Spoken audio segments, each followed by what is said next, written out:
It's POV. Malungkot ako napangiti habang pinagmamasdan ng mga kaklase ko. Masasaya silang nagkukwentuhan at nagtatawanan.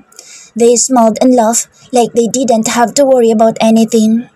Halatang excitement nila dahil ilang araw na lang ay gagraduate na kami.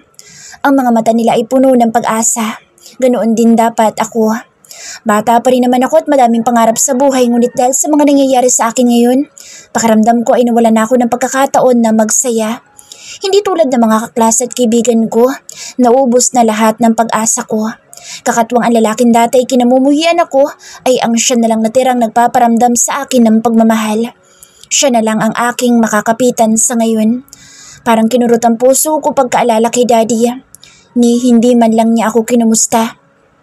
Girl, bakit parang ang lungkot mo dyan? Ano ka ba? Kalimutan mo muna ang problema. Untag sa akin ni Michelle. Napangiti ako sa kanya.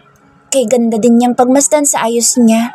Kanina ipinakilala niya sa akin ang kanyang kasamang lalaki na hindi ko na maalala ang pangalan. May iniisip lang ako. Tanggi ko. Boyfriend mo na ba yung kasama mo? Naglilihim ka na sa akin. Pabulong na usisa ako sa kanya, sabay nguso sa lalaki na sa likod lang namin. Hindi. Tumatawang sagot niya. Kahapon ko lang niya nakilala sa event natin sa org. Wala akong date kaya inaya ko. Hindi ko naman nakalain na papayag siya. Kinikilig na sagot niya. Naisip kong asawa. Sinadya kong hindi na siya ayain dahil alam kong busy siya ngayon. Ang totoo ay wala naman akong planong magtagal dito. Napasama lang talaga ako sa program ngayon. Faith! Michelle! Tawag sa amin ni Kimberly. Nalingunan namin siya na papalapit sa pwesto namin. May kasama din siyang matangkad na lalaki. Kimberly! Ang ganda mo naman, girl! Puri sa kanya ni Michelle. Sino yung kasama mong pogi? Pang-asar pa niya. Baliw, pinsan ko nga pala. Pakilala niya sa lalaki. Sinulipan ko ang lalaki na noon ay nakatingin din sa akin. Titig na titig siya sa akin at agad ako naasiwa. Inilahad niya sa akin ang palad at napilitan akong abutin iyon. I'm Faith. Naiilang napakilala ko. Pogi, I just want to inform you that she's married. Biro ni Michelle sa lalaki. Marahil inapansin din niya ang mga tingin sa akin noong lalaki. Nananaway ang mga matang nilingon ko siya pero tumawa lang siya at nagkibit balikat. I know. Sagot ng lalaki sa katipid ng umiti. Hindi ko na siya pinansin. Marahil ay naikwento na kami ni Kimberly sa kanya. Naagaw ang atensyon namin lahat na magsalita ang host ng program. Inukupan namin ang isang table at nakinig habang nagbibigay ng mensahe ang aming university president. Maya-maya lang ay nag-serve na ng pagkain at nagsimula ng magbigay ng mga awards. Masaya kami nagkukwentuhan ni Michelle habang napansin namin si Kimberly na biglang naging matamlay. Nakahawak pa siya sa tiyan niya. Oh, ano nangyari sa'yo? At saka asan ang pinsan mo? Tanong ni Michelle sa kanya. Noon ko lang din napansin na wala na nga ang lalaking katabi niya. Hindi ko talaga date yun ngayon. May meeting lang siya dyan sa malapit kaya sabi ko ihatid naman ako dito. Kaso ayun at umalis na. Busy kasi yun. Matamlay na paliwanag niya. Napapano ka? Tanong ko pa rin. Ang sakit ng tiyan ko, girl. Daing niya. Baka ang dami mong nakain. Pangaasar ni Michelle sa kanya. Magpa-check up ka na. Baka kung ano na yan. Tumatawang tumangulang si Kimberly bagamat halata pa rin ang iniindang sakit ng tiyan. Nagpatuloy ang programa at isa ako sa mga tumanggap ng award dahil sa matataas kong grades. Mula first year hanggang ngayong magtatapos na ako ay consistent dean's lister ako. Sa university at scholar ako. Ito ang dahilan kaya napilitan akong umattend dito. Ang galing talaga ng friend namin. Pwede ba mapahiram niyang medals mo? Papapicture lang ako. Biro sa akin ni Michelle. Okay. Sakay ko sa biro niya sabay abot ng medal sa kanya. Maya-maya inalapitan na rin kami ng mga kaklase namin. Panay ang pitsura namin. Dahil sa kakulitan nila ay maging ako ay nakalimot na rin. Panandalian kong nalimutan ang lungkot. Inaya pa nila ako na magsayaw kung kaya ang plano ko na uuwi agad ay hindi natuloy. Gabing-gabi na at pinutol na ang programa na magkaayaan kaming umuwi. Sinulyapan ko ang oras at nagulat pa ako na 11:00 na pala ng gabi. Naglalakad na ako doon sa parking lot at malapit na sa sasakyang naghihintay sa akin nang may tumawag sa pangalan ko. Nalingunan ko si Ralph na papalapit sa akin. Ralph! Napakunot ang noo ko pagkakita sa kanya. He was breathing heavily, kahit hindi naman siya galing sa pagtakbo. Halata ding kabado siya. Bakit? Nabasa ko ang pag-aalangan sa gwapo niyang muka. Kasi... Anya sabay kamot sa ulo. Faith, I am sorry. Ha? Puno ng kalituhang tanong ko. Bakit siya humingi ng tawad? I know I shouldn't tell you this because you're married. Pero ayoko magsisi sa huli dahil hindi ko nasabi sa'yo. Gusto ko lang ding malaman mo na gusto kita. Napanganga ako sa narinig. Hindi ko inaasahan ang sasabihin niya kaya sa gulat ay napaatras ako at halos mawalan pa ako ng balanse at madapa kung hindi lang maagap niya akong nahawakan. Ralph, you don't have to answer, Faith. Alam kong kasal ka na and it was so ridiculous. Anya na halata ang matinding pagkadismaya at panghihinayang sa mga mata. Bakit kasi nagpakasal ka agad? May halo na lungkot na tanong niya. Ako na may hindi makapagsalita.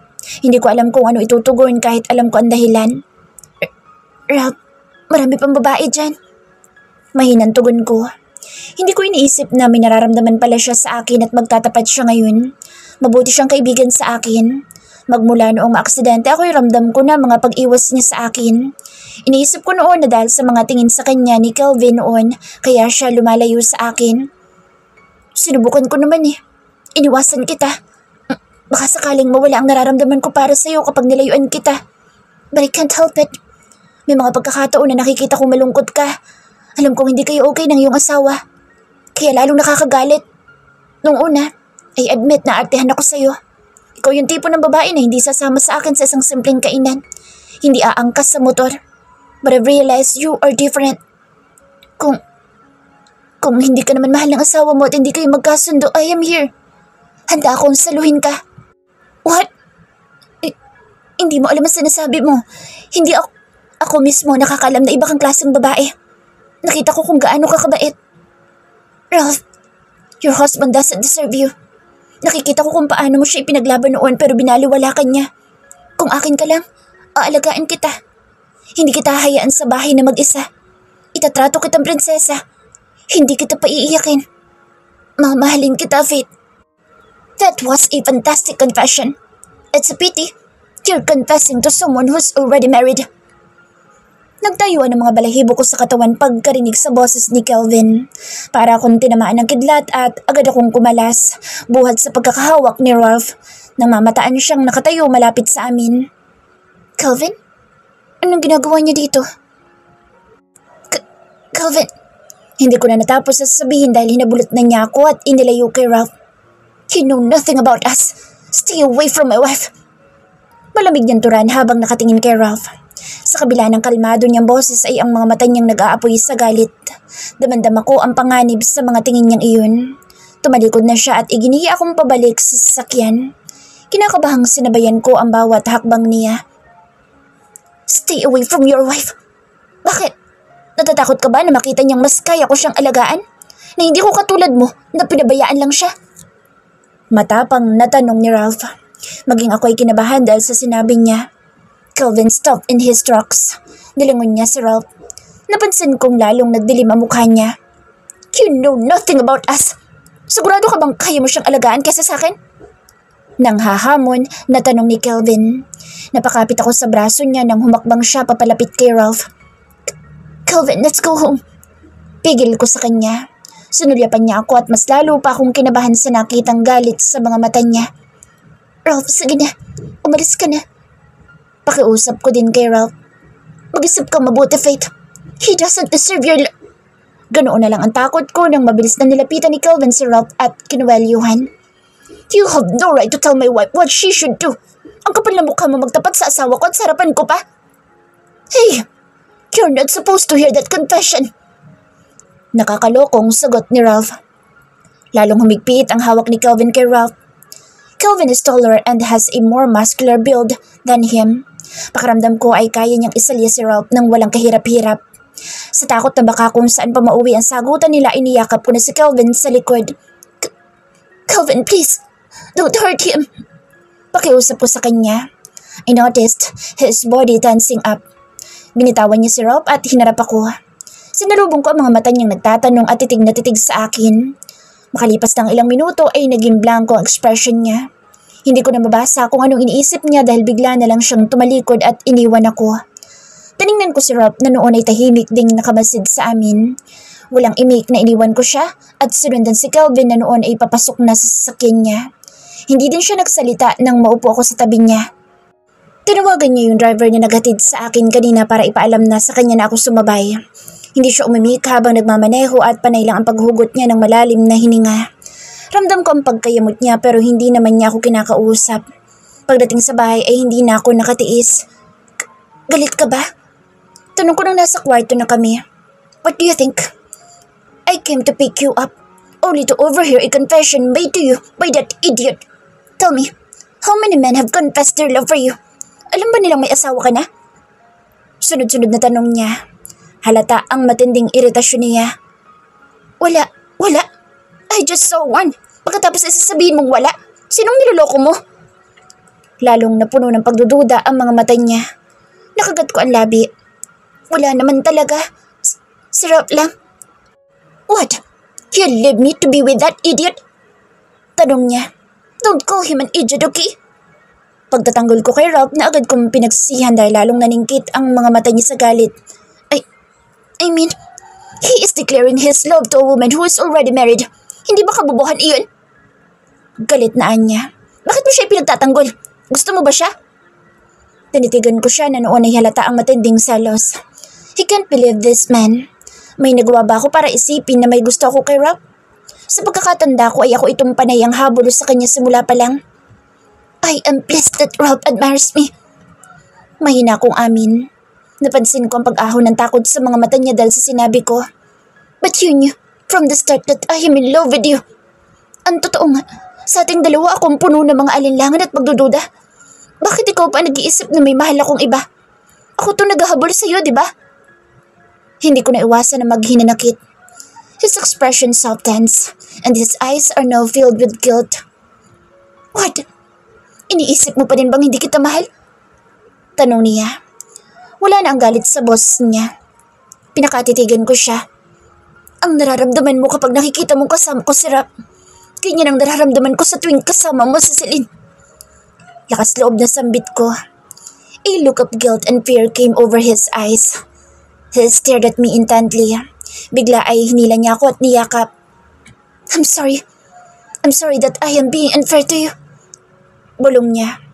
Ako naman ang hindi makapaniwala sa ikinilos niya. I am wondering if this is real.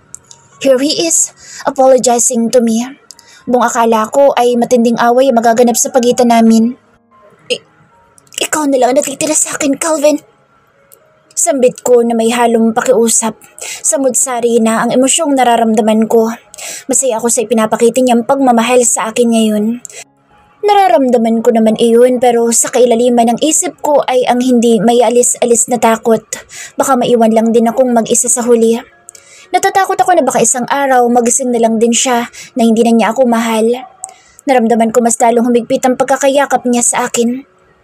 I'm sorry for how I treated you in the past. I was rude and unfair. Please don't leave me for that guy. Pakausapan niya. Dahil doon ay kumalas ako sa pagkakayakap niya at tinitigan siya. I won't. Hindi kita iiwan. Hindi mangyayari iyon. Sambit ko. Ngumiti siya at tinaplos ang pisngi ko. Tinitigan niya ako na para bang ako ang pinakamagandang babae sa paningin niya. I love you, Faith. Salip ay mahinang sambit niya. Sapat iyon para bumilis ang pintig ng puso ko. Unti-unting bumaba ang mukha niya sa akin at kasunod noon ay ang paglapat ng labi niya sa labi ko. Parang may sariling isip ang aming katawan dahil kusan dumako ang mga kamay ko sa batok niya at pinagsalikop iyon doon. Habang siya naman ay lalong humigpit ang pagkakayakap sa bewang ko. Mas lalong lumalim ang halik niya nang maramdaman ang pagtugon ko at alam ko na kung saan na naman ito mauuwi. He traced the contours of my back hanggang sa naramdaman ko ang paggapang ng kanang kamay niya sa aking katawan. He traced all of my curves as if he was memorizing them. Dahil doon ay naramdaman ko ang pag-iinit ng aking katawan. Marahan niya akong iginiya at naramdaman ko na lang ang pagdikit ng likod sa dingding. Napakunot ang noo ko na napatingin sa kanya. I heard the host call your name. You've won an award. You got an award, he murmured in his husky voice. Yeah? Sagot ko. Halos ungol na lang iyon dahil sa pagbaba ng kanyang labi sa akin leeg. Bumaba pa iyon hanggang sa pagitan ng aking dibdib. Hindi ko alam kung anong ipinupunto niya sa sinabi niya ngunit hindi ko na iyon binigyang pansin. I shut my eyes and focused on the tingling sensation he gave me with his kisses. He stopped what he was doing all of a sudden, and I groaned in frustration. Nang magmulat ako'y sinalubong ako ng mga mata niya. He has a playful grin on his lips. He slowly bent down in front of me as our eyes locked. Napalunok ako. I'm nervous, but I'm also anticipating his next move. Napasingap ako nang pumasok ang mga kamay niya sa loob ng suot kong gown. What are you doing? Pigil ang boses na tanong ko. Relax. Sa halip ay natatawan niyang saway sa akin. Tuluyan na niyang hinila pababa ang suot kong underwear. It landed on my ankle. Sa gulat ko ay hinila niya ang binti ko at sinampay sa kanyang balikat. Congratulations! Nakangisi niyang turan. Natawa ako sa pagbati niya. Was it supposed to be a reward? It's only the first installment. Anya saka dumako ang kamay sa zipper ng suot kong gown. Ibinabana niya iyon ngunit noon naman tumunog ang kanyang cellphone. Napakunot ang noo ko.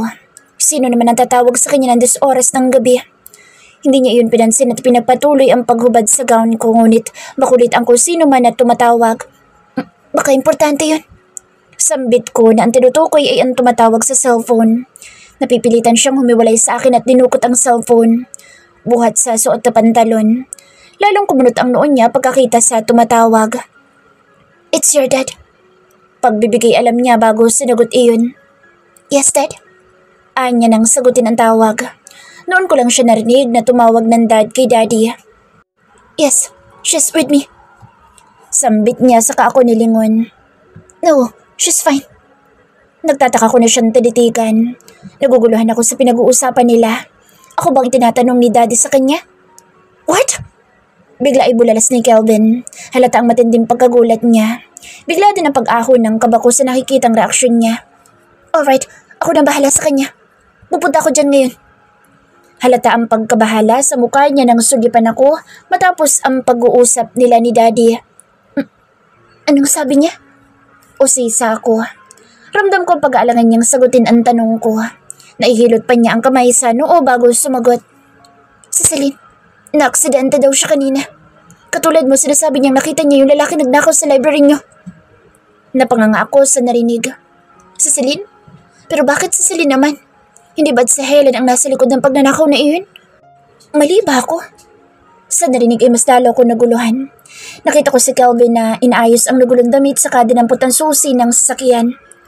Saan ka pupunta? Kinakabahan tanong ko. Stay here. Your father had asked me to accompany him. Wala siya sa focus at gusto niya ako mag-handle sa press. Ha? Sasama ako. Sagot ko. Gusto ko malaman kung ano nangyari. Hindi ako mapapalagay na mag-isa dito. Bakit si Celine? Gusto ko makita si Celine kung nagsasabi ba siya ng totoo. At anong reaksyon ni Helen? Kaya rami ng mga tanong ko ngayon na kailangan kong mahanapan ng kasagutan. Sigurado akong palabas lang nilang mag-ina ang lahat ng iyon. Labis na kalituhan ang aking nararamdaman.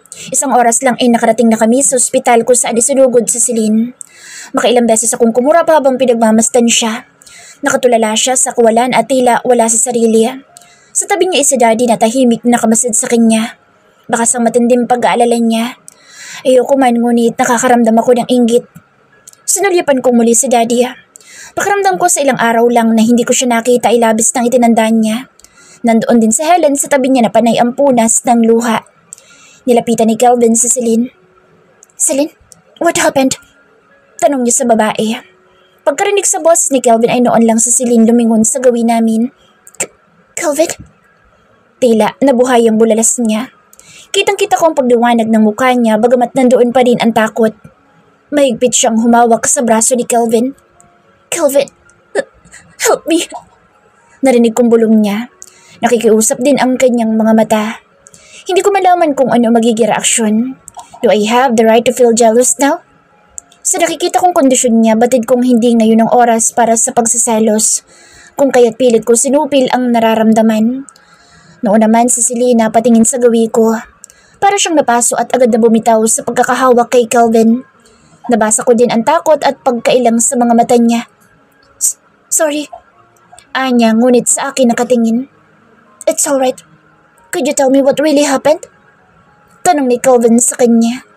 Nag-aalangang sinulipan ako ni Celine pagkatapos ay dumako ang mga mata niya kina Daddy at Helen. Pagkatapos noon ay mariin siyang umiling. The press has arrived, Kelvin. Could you assist me in dealing with them? Consult with your public relations team. Ayoko na sanang mapapubliko pa ang nangyari. Baling ni Daddy sa amin. Yes, Dad. Papunta na sila dito. Sagot ni Kelvin. May gustong manakit sa pamilya ko. Wala sa loob ng sambit ni Daddy. Naihilot niya ang kamay sa sentido habang nag-iisip kung sino posibleng gumawa noon. Alam kong aburido na siya kapag ganoon siya. Tiningnan ko si Helen na noon ay nakabasid sa anak. Nababasa ko din sa kanya ang labis na pag-aalala. Posible nga kayang inosente siya? Na mali ang mga bintang ko sa kanya? Kung ganoon ay kailangan kong humingi ng tawad sa kanya? Parang hindi ko yata kayang gawin iyon. Hindi pa rin ako naniniwalang inosente siya. Biglang bumukas ang pinto ng kwarto at iniluwa ang abogado at isa sa staff ni Kelvin. Sila din yung dumating noong manakawan si Daddy sa mansyon. Sir Kelvin, we need to talk to you. Untag kay Kelvin ng isa sa kanila. Sinulipan naman ako ni Kelvin. Stay here. Kakausapin ko lang sila. Bilin niya sa akin. Ayoko mang maiwan na mag-isang kasama sila Daddy ay wala na akong nagawa. Celine, we'll talk when I get back. Sabihin mo sa akin kung ano nangyayari. Baling din niya kay Celine bago siya tuluyang lumabas. Maliman ngunit nakakaramdam na naman ako ng selos sa kakaibang pakikitungo niya kay Celine. Nakakailang nakatahimikan ang namagitan sa amin. Ramdam ko pa rin ang tampo ni Daddy sa akin. Hindi niya ako kinakausap o tinatapunan ng tingin man lang. Alam ko namang nag-aalala pa rin siya sa akin kaya niya tinawagan si Kelvin kanina para alamin kung ligtas ako. Pwede ba kitang makausap, Faith? Napamaang ako pagkarinig sa boses ni Helen. Seryoso lang siyang nakatingin sa akin. Sinulipan ko si Daddy na noon ay blanco ang expression. Sure. Naiilang nasagot ko. Tumayo si Helen at naglakad palabas ng kwarto. Napipilitang sumunod ako sa kanya. Nagtungo siya sa hallway at nang makalayo na kami sa kwarto ni Celine ay hinarap niya ako. Pwede bang sabihan mo ang asawa mo? Tigilan na niya ang pakikipag-usap kay Celine. Simula ni Helen, agad akong natigilan sa narinig. Anong ibig niyang sabihin?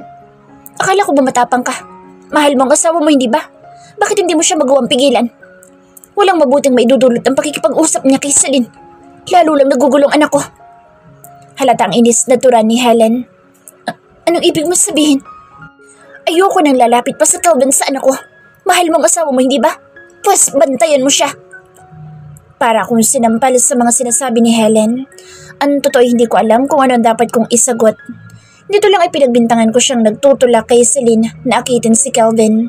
Ngunit ngayon ay siya na itong nagbabawal sa asawa kong lapitan ng anak niya. Nasasaktan ako. Si Kelvin pa ba nagpipilit na makausap si Celine? Ano bang nangyayari? Imbis na magkaroon ng linaw ang lahat, ngayon ay mas lalong dumarami ang aking mga katanungan. Bakit lumalabas nakakampi ko pa si Helen ngayon? Kakausapin ko si Kelvin. Sagot ko. Sinupil ko ang damdamin. Ayoko makita ni Helen na nasasaktan ako. Tumango-tango siya saka nagsalita. Siguraduhin mo na babantayan mo ang asawa mo. Hindi ko gustong nagkakalapit sila ng anak ko. Yun lang at tumalikod na siya.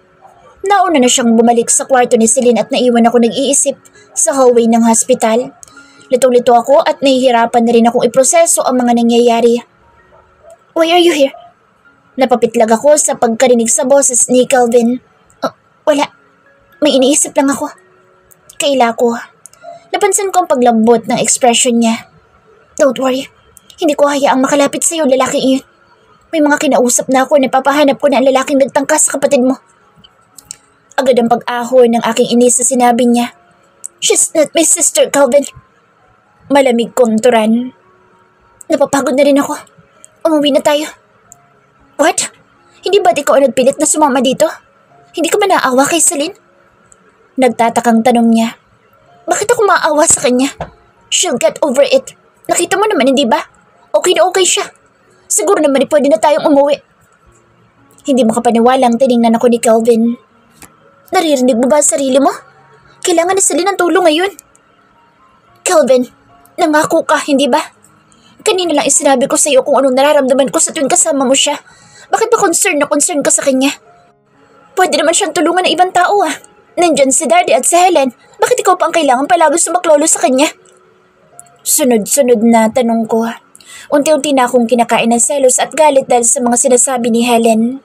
Litong-lito na ako kung sino ang paniniwalaan ko. Faith, hindi mo naiintindihan. I don't trust Helen now. Pakiramdam ko ay may mali sa nangyayari kay Celine. Imbes na matuwa ay lalo lang ako nakaramdam ng galit. So, hindi ka na nagtitiwala kay Helen ngayon? Naniniwala ka na sa akin na hindi siya mabuting tao, ganun ba? Bakit kapag ako nagsabi, hindi ka naniniwala agad? Ngayon na si Celine ang nasa alanganin, naniniwala ka na? Batid kong mataas ng boses ko at nakakakuha na kami ng atensyon ng mga tao sa paligid. Faith, please. This is not the right time to get jealous. Asik din niya. Halatang maging siya ay nauubos na din ang pasensya pero wala akong pakialam. Walang pinipiling oras ang damdamin, Kelvin. Nasasaktan na ako pero tuloy ka pa rin. Ano bang meron sa Celine? Why do you care so much about her?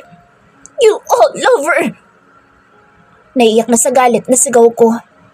Ano bang gagawin ko? Anong gusto mo mangyari ngayon? Inis na tanong niya. Tinitigan ko siya sa mga mata. Right now, I just want to vanish. I want to live. Mamili ka. Si Celine o ako? Ang totoo ay natatakot ako sa magiging sagot niya. Nabasa ko ang kalituhan at pagkabahala sa kanyang mga mata. Hindi siya sumagot dahilan para lalo lang sumama ang loob ko. Walang imik na tinalikuran ko siya at iniwan. Nagpupuyos ako sa galit pero wala akong magawa kundi iiyak na lang ang lahat ng sama ng loob ko. At least, Kelvin chose me. Tulad ng hiling ko ay umuwi na kami. Hindi na siya nagkaroon ng pagkakataong kausapin sa Celine. Tahimik kami pareho sa biyahe at ramdam kong napipilitan lang siyang sundin ako. Ramdam kong gusto niyang bumalik para damayan si Celine, kung kaya hindi naalis ang sama ng loob ko. Dahil din sa mga sinabi ni Helen, bumalik na naman lahat ng alinlangan ko. 3 araw ang lumipas na hindi ko si Kelvin kinakausap. Makailang ulit niya ako sinubukan lapitan at kausapin pero sa tuwing na ay umiiwas ako.